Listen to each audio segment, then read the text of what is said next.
Well, I think in a way Schumann is the kind of epitome of the great romantic composer.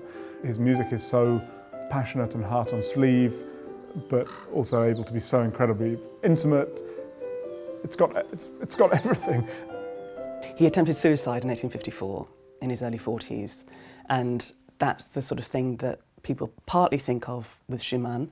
Now people tend to look back over Schumann's output back to the 1830s as well as through to the 1850s and say, oh, well, you know, he was suffering from mental illness, so this is why the music is so strange or doesn't quite work. And it seems as if you need a much more nuanced idea of actually how an artist's life and works connect to one another, that they needn't necessarily reflect. The kind of scholarship that performers know dates from the 1950s and 60s. I think part of the issue is actually how you transmit the new knowledge and research that academics are producing. Because we can write books, that's fine. They're expensive academic books and maybe not that many people will read.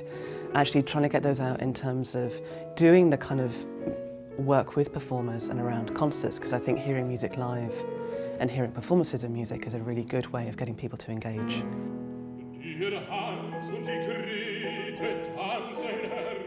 And I met Laura, I think, for the first time about a year or 2 years ago.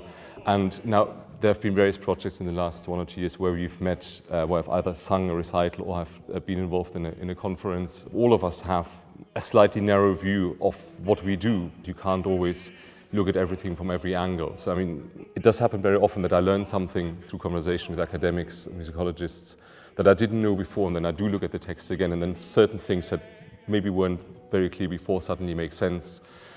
And so by working with performers and with audiences, we get more of interaction with what you might want to call the real world. Responses to this music that are to do not only with historical context and what we might sort of more dryly think of as the kind of significance of a piece, but actually how it works in concert, how we respond to it as a piece of music that we'll enjoy alongside more famous pieces. And things like the Maria Stuart songs or the Spanische Liebeslieder and there are amazing songs in there, and I mean it would be wrong and arrogant to dismiss it. I think he was very ill, but I think in the stuff that he wrote, he was very aware of what he was doing.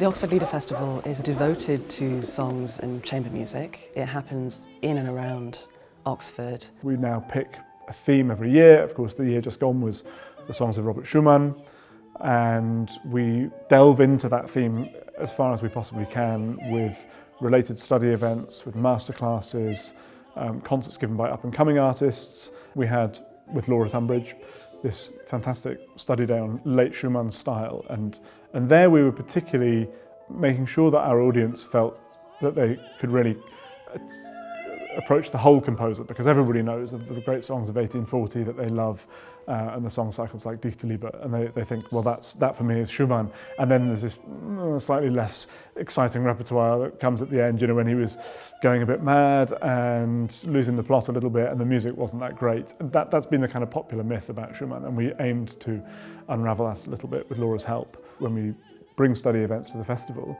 is that it's an opportunity for people involved in research to say, no, this is directly relevant to the music as well. We're not just in some strange ivory intellectual tower discussing things with no bearing on reality of performance in music and no soul to it. It's not like that at all. It's actually, their interest is born of a passion for the music, and it's great to be able to link that directly back through a sort of meeting of research and performance.